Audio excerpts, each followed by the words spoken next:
Bismillahirrahmanirrahim. Assalamualaikum warahmatullahi wabarakatuh.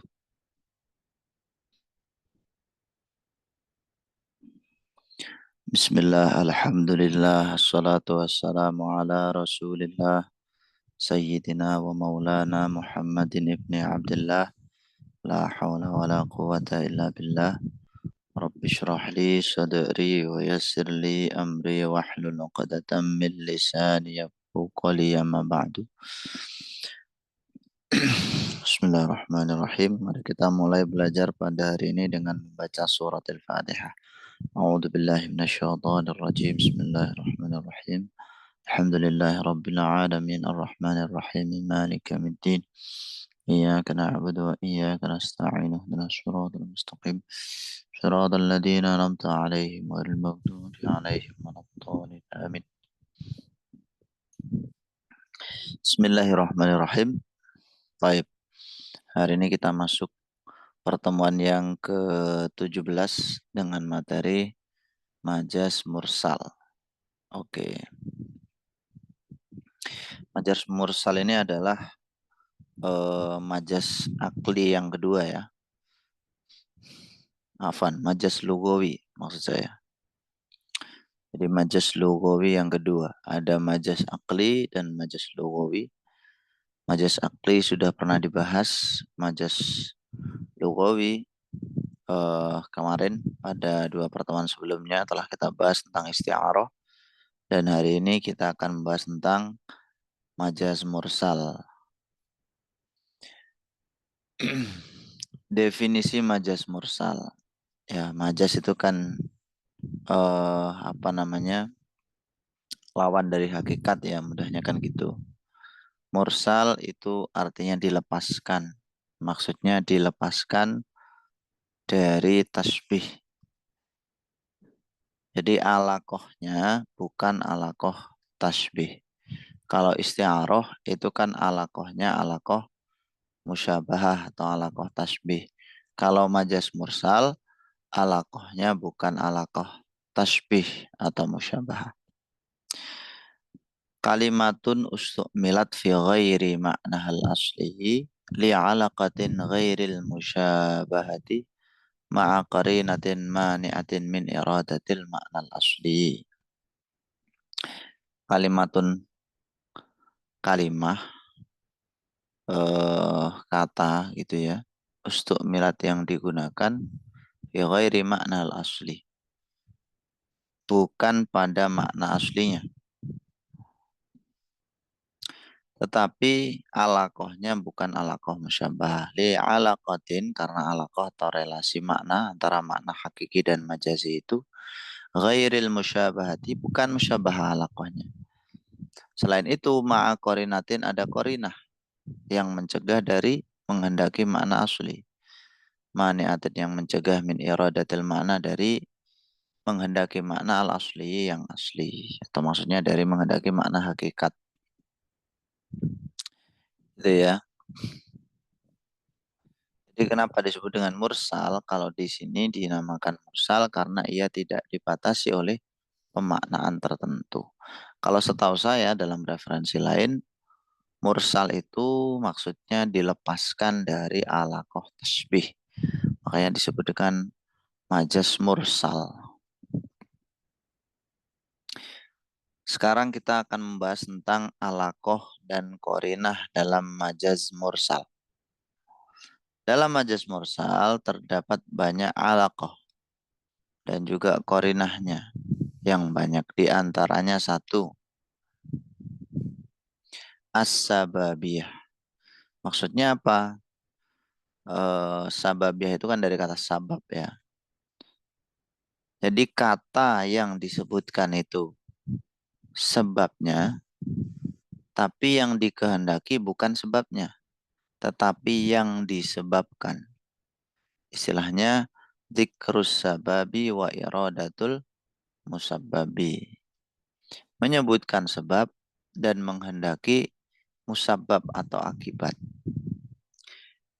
Maksudnya adalah penggunaan suatu lafaz yang arti aslinya adalah sebab terjadinya sesuatu, tetapi makna yang dikehendaki atau yang dimaksudkan adalah musabab atau akibat dari sesuatu itu. Contohnya di sini li fulanin alayya yadun la unkiruha.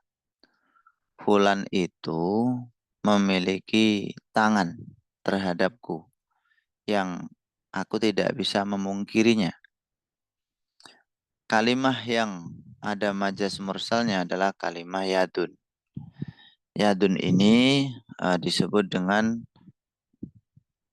majasnya ya, disebut dengan majas mursal. Kenapa? Karena yadun yang dikehendaki di sini bukan makna aslinya. Kalau makna aslinya itu kan tangan. Jadi nanti bukan tangan yang dikehendaki, tetapi sesuatu yang diakibatkan oleh tangan. Misalkan pemberian atau jasa, sedekah, donasi, dan lain sebagainya. Di fulan itu mempunyai jasa terhadap saya yang saya nggak bisa mengingkarinya. Jadi pemaknanya begitu. Bukan dimaknai dengan letterlek hakikat itu enggak ya. Tapi makna majaznya yang disebutkan adalah sebabnya, tapi yang dikehendaki adalah musababnya gitu. Gitu ya. Oke, semoga bisa dipahami. Jadi hal-hal yang apa namanya berkaitan dengan makna tidak asli tapi alakohnya bukan tasbih, ini nanti dimasukkan ke majas mursal, bukan isti'aroh. Kalau isti'aroh itu kan majas yang alakohnya musyabah atau tasbih. Itu yang pertama. Yang kedua, al-musabbabiyah. Al-musabbabiyah ini maksudnya adalah dikrul musabbab wa iradatus sabab. Menyebutkan musabab, sedangkan yang dikehendaki adalah sebabnya. Oh iya, saya sebelum masuk ke sini teringat dulu di awal-awal itu ini ya. Eh ya Hamanu ibni li Sorhan ya. Nah, itu juga termasuk majas mursal. Karena nggak mungkin kan yang membangun Sorhan atau gedung pencakar langit di era zaman dulu ya mungkin kayak piramid itu ya. Itu kan nggak mungkin yang membangun Haman. Tapi Haman itu sebagai sebab yang membangun adalah Umar. Presiden membangun jalan tol. Yang membangun bukan presiden. Tapi presidennya sebagai sabab. Kayak gitu. Itu contoh dikrus sabab wa iradatul musabab. Nah, yang kedua musababiyah. Kalau musababiyah itu adalah menyebutkan musabab. Tapi yang dikehendaki adalah sababnya. Ya. Menyebutkan musabab tapi yang dikehendaki adalah sababnya. Misalkan kita menyebutkan eh ini sering banget kita gunakan nih. Kita lihat dulu contohnya yang diambil dari ayat Al-Qur'an. Oh, sebentar teman-teman. Contoh yang tadi saya sebutkan itu yang tadi itu ya, itu majas akli ya, bukan majas lugawi. Afwan. Berarti beda pembahasan. Ya Hamanu ibni li Sorhan itu masuk ke majas akli, bukan majas lugawi. Jadi beda beda pembahasan. Tapi hampir sama, intinya bahwa eh, sebab tapi yang dikehendaki musabab. Itu. Cuman seingat saya itu kok masuk majas akli. Dan ini menyandarkan eh, musnad bukan kepada musnad ilaihnya kan gitu. Bismillahirrahmanirrahim. Untuk al-musabbabiyah, jadi maksudnya adalah menyebutkan musabab dampak tapi yang dikehendaki itu sebabnya gitu. Ini sering banget nih. Saya masak nasi. Nah, itu kan maksudnya adalah memasak beras. Oh, ini nanti bukan bukan bukan masuk musababiyah ya, Afan. Masuknya nanti iktibaruma kana. Nah, kalau di sini contohnya di Al-Qur'an memang agak mirip-mirip ya teman-teman ya. Walladzi yuriikum ayatihi wa yunazzilu lakum minas sama'i rizqan wa ma yatadzakkaru illa may yunib. Waladi dia itu yang yurikum ayatihi memperlihatkan tanda-tandanya ayat-ayatnya wa yunazzilu lakum dan menurunkan kepada kalian minas sama'i dari langit rizqan rizki wa ma yatadzakkaru dan tidaklah ingat illa man yunib kecuali orang-orang yang kembali. Baik. Jadi mahalus syahidnya itu lafadz rizqan teman-teman. Jadi maksudnya wa yunazzilu lakum minas sama'i rizqan menurunkan dari langit itu rizki. Maksud dari rizki di sini ya gois atau air hujan, mator, gois, hujan yang lebat. Jadi yang dikatakan adalah rizki, tapi yang dikehendaki adalah sebab dari rizki itu. Adanya hujan yang turun ke bumi itu menjadi wasilah dari hidupnya makhluk yang ada di bumi seperti tumbuhan, hewan dan juga manusia. Tanpa air, tanpa cairan, mustahil nanti bisa hidup kan gitu. Baik, seperti itu. Jadi respon di sini yang dimaksud adalah ghais, dimenurunkan air hujan. Karena rezeki yang berupa buah-buahan, tanaman itu tumbuh disebabkan adanya air hujan. Air hujan menjadi penyebab rezeki itu tumbuh. Korinanya adalah tidak mungkin langit menurunkan secara langsung rezeki dalam bentuk buah-buahan dan tumbuh-tumbuhan. Artinya rezeki yang merupakan akibat dari adanya sebab, yaitu hujan. Oke, jadi kita udah dapat dua ya alakohnya. Dia ada alakoh sababiyah, musabbabiyah. Yang ketiga alakoh juz'iyah. Alakoh bagian, sebagian. Maksudnya apa? Zikrul juz'i wa irodatul kulli. Menyebutkan sebagian, tapi yang di apa namanya kehendak itu keseluruhan. Contohnya alakoh juz'iyah ini wa maka nali mu'minin ayyaqtula mu'minan illa khata'an wa man qatala mu'minan khata'an fatahriru raqabati mu'minatin. Wa maka nali mu'minin tidak layak bagi seorang mukmin ayyaqtula membunuh mukmin yang lain illa khata'an kecuali salah dalam arti tidak sengaja. Waman qatala mu'minan dan barang siapa membunuh mukmin khata'an secara tidak sengaja tersalah fatahriru raqabati mu'minah maka hendaklah ia memerdekakan raqabah mukminah. Masa memerdekakan leher yang beriman. Nah, raqabah itu kan maknanya leher. Masa yang dimerdekakan lehernya saja? Kan nggak mungkin. Nah, maka dari itu maksud dari raqabatin mukminah ini adalah kul atau keseluruhannya yang diucapkan, yang disebutkan itu adalah jusnya, tapi yang dikehendaki oleh maknanya, oleh kalimatnya di sini adalah kullinya gitu. Zikrul juz'i atau itlaqul juz'i wa iradatul kulli. Kayak gitu. Jadi menyebutkan sebagian tapi yang dikehendaki keseluruhan. Kemudian yang keempat, wa iradatul juz'i zikrul kulli. Kebalik ini. Zikrul kulli wa iradatul juz'i.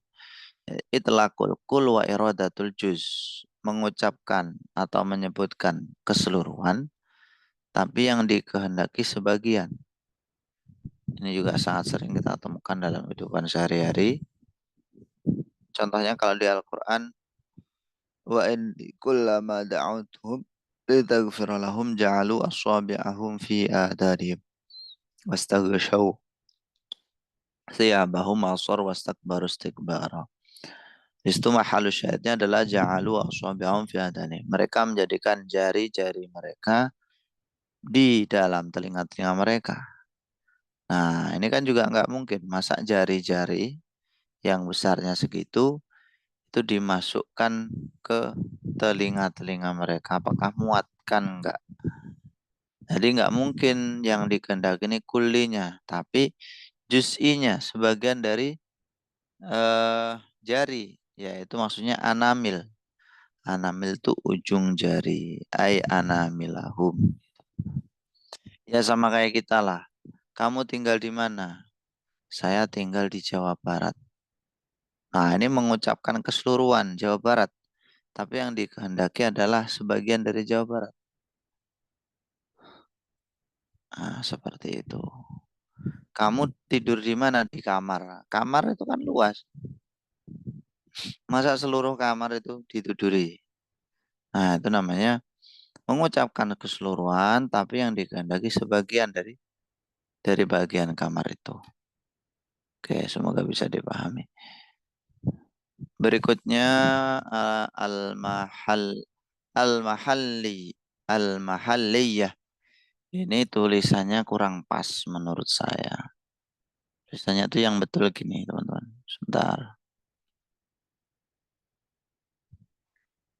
Mahal. Nah, kayak gini. Mahalliyah. Menyebutkan tempat, tapi yang dikehendaki adalah yang menempati. Ini bukan keadaan ya, tapi al-hal. Ada tasdidnya, isim fa'il tuh. Menyebutkan sesuatu yang ditempati, tapi yang dikehendaki sesuatu yang menempati. Tuh. Contoh was'alil qaryatallati kunna fiha. Tanyakan kepada desa yang kita berada di dalamnya tadi. Nah, yang disebutkan ini tempatnya, desanya. Tapi yang dikehendaki adalah ahlul qaryahnya, penduduk desanya gitu. Jadi yang diitlak atau diucapkan itu mahalun atau tempatnya, tapi yang dikehendaki irodahnya kepada al-hallu, halun, orang yang menempatinya. Yang keenam, alaqahnya adalah alaqah haliyah. Ini lamnya kurang tasdid ya. Maksudnya zikrul hali wa iradatul mahalli. Tulisannya mahal kayak tadi ya. Menyebutkan sesuatu yang menempati sebuah tempat, tapi yang dikehendaki malah tempatnya.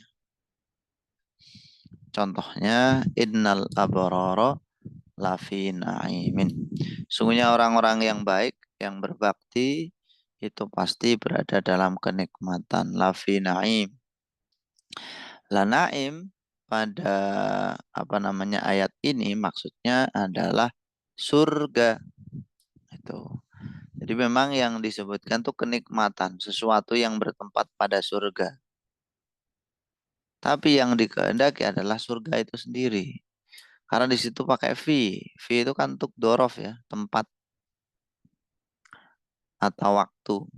Sesungguhnya orang-orang yang baik itu pasti bertempat di, kan gitu. Di dalam kenikmatan maksudnya adalah surga. Oke, kita udah dapat 6. Yang ketujuh, iktibaru makan. Menganggap sesuatu yang telah terjadi, telah wujud. Jadi apa namanya? Iktibaru makana wa iradatu mayakun.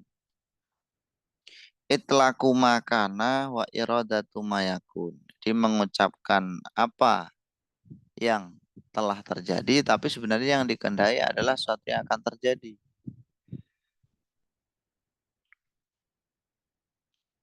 Ya, misalkan wa'atul yatama amwalahu. Kalian berikan anak-anak kepada anak yatim itu harta-harta mereka. Pengucapan al-yatama di ayat ini mengalami makna majaz ya, ini majaz mursal. Karena maksudnya al-yatama ini yang diberi harta-harta mereka adalah al-yatama, anak-anak yatim yang sudah balik, bukan anak yatim yang masih kecil. Anak yatim itu kan kalau masih kecil ya kan. Kata al-yatama berarti anak yatim yang dalam masa kanak-kanak. Sedangkan yang dimaksud ayat di atas adalah yatim yang sudah memasuki masa balik. Itu. Jadi yang diucapkan itu adalah suatu yang telah terjadi, padahal yang dikehendaki adalah sesuatu yang belum atau akan terjadi. Orinahnya seorang anak yatim dipastikan masih berumur kecil dan belum balik sehingga ia tidak bisa diserahkan harta benda milik orang tuanya. Makanya belum boleh diserahkan karena aliatamanya masih kecil. Karena ia tidak bisa membelanjakannya atau mentasarufkannya dengan baik dan benar. Yang terakhir, iktibaru ma yakun. Jadi mengiktibar apa yang akan terjadi. Yang disebutkan adalah sesuatu yang akan terjadi, tapi yang dikehendaki sesuatu yang telah terjadi.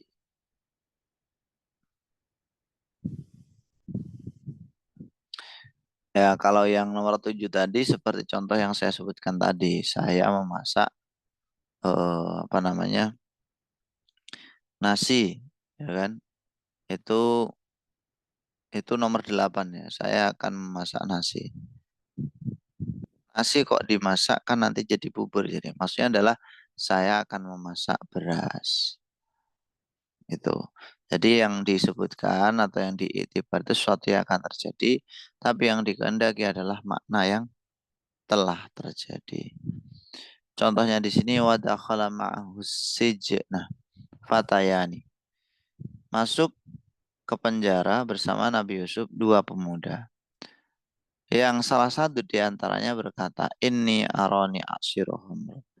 Aku ini bermimpi memeras anggur.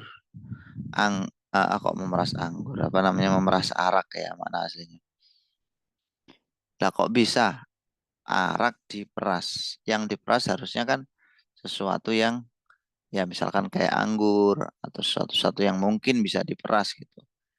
Yang mengandung yang dia itu padat tapi juga mengandung cairan gitu. Kalau khamr itu kan cairan, nggak ada padatnya. Ya, kan nggak mungkin, nggak masuk akal gitu. Kalau maknanya me, apa namanya aksiru khamr, memeras khamr. Jadi maksudnya adalah memeras anggur yang nantinya menjadi khamr. Ya, seperti saya memasak beras yang akan menjadi nasi, tapi bilangnya saya memasak nasi. Itu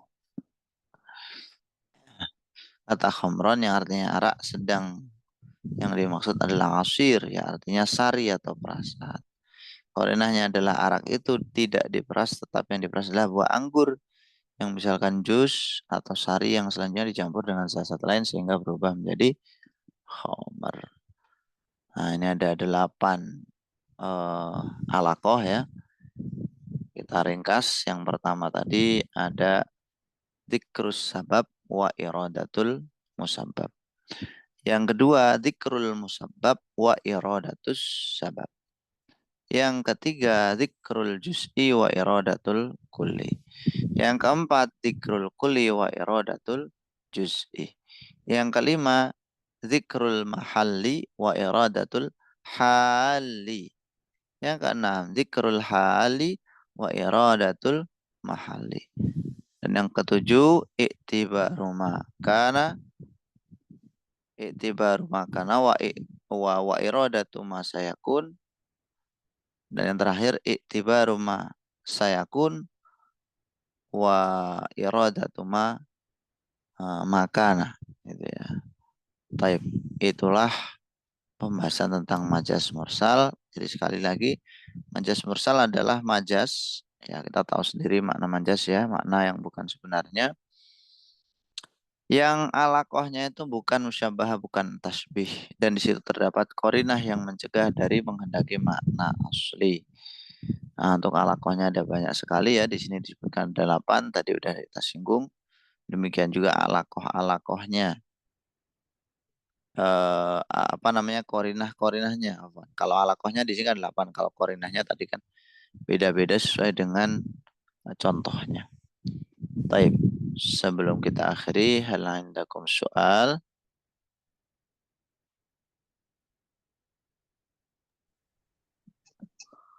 Gimana? Kalau Nah, kalau dalam surat Al-Adiyat, falmu riyati qodha itu termasuk majaj atau gimana? fal muriyati qada. Qodha. Sebentar ya.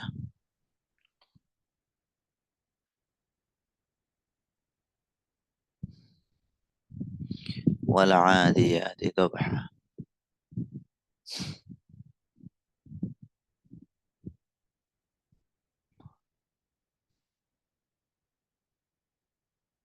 Wal adiyati dhabha fal muriyati qadha.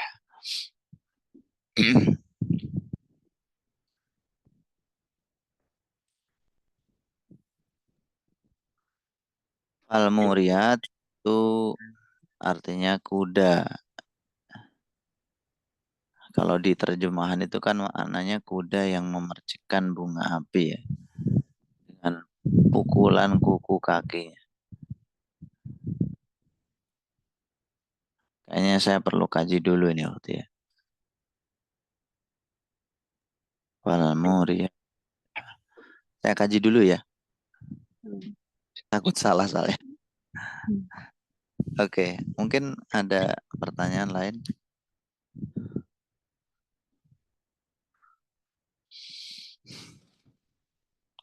atau mungkin saya yang tanya nih. Kenapa antum menanyakan muriyati qadah? Itu yang memercikan, maksudnya memercikan api itu apakah majaj? Majaj apa? Oke, baik. Kayaknya perlu saya teliti dulu ya. Kadang soalnya arti dalam terjemahan itu gimana ya?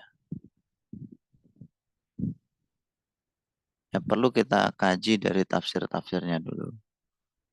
Nanti kalau ada majasnya informasikan, kalau nggak ada juga saya informasikan. Insya Allah. Saya masih gimana ya, belum paham gitu. Yang Belum mat, ya belum paham semuanya gitu. hmm, harus diulang-ulang. Ya, Baru pertama kali belajar atau udah pernah sebelumnya? baru pertama kalau Baru pertama. kalau Ya, sesuatu yang wajar ya. Baru pertama hmm, kali perlu pengulangan. Ya minimal diulangi sampai berapa kali ya? 10 kali, 20 kali diulang terus. Insya Allah nanti akan semakin mudah memahami. hmm, Bahkan sampai sekarang pun, ya saya pun juga masih belajar. Jadi mulai dari yang dasar ya, dari durusul balaghah itu kemudian ditingkatkan, tingkatkan, tingkatkan kayak gitu. Kalau saya belajarnya diantaranya ya ini sharing aja. hmm, Kitab pesantren itu ya seperti Jawharul Maknun, kemudian syarahnya ada apa namanya Hilyatul Bil Masun, kemudian Durusul Balaghah itu kalau Durusul Balaghah beda-beda kitab, cuman bagus juga. Terus ini 100 nadom apa ya? Mi'atul Mi'atul Ma'ani atau apa itu namanya. Pokoknya 100 nadom tentang ilmu balaghah. Itu dasar-dasar lah. Ilmu balaghah sama beli coba buku-buku yang berkaitan dengan ilmu hmm, balaghah dalam bahasa Indonesia. Salah hmm. akan semakin mudah. Dulu saya pertama kali dengar juga bingung. Sama ya kayak kita belajar alif ba ta itu kan pertama kali pasti butuh latihan yang ekstra gitu ya. Taib. Hmm. Nah, mungkin itu aja untuk pertemuan kali ini. Insya Allah kita lanjut besok di jam yang sama insya Allah ya. Barakallahu fikum. Hayabina nakhtatim. Alhamdulillahi rabbil alamin. Subhanakallahumma bihamdika asyhadu an la ilaha illa anta astaghfiruka wa atubu ilaik. Assalamualaikum warahmatullahi wabarakatuh.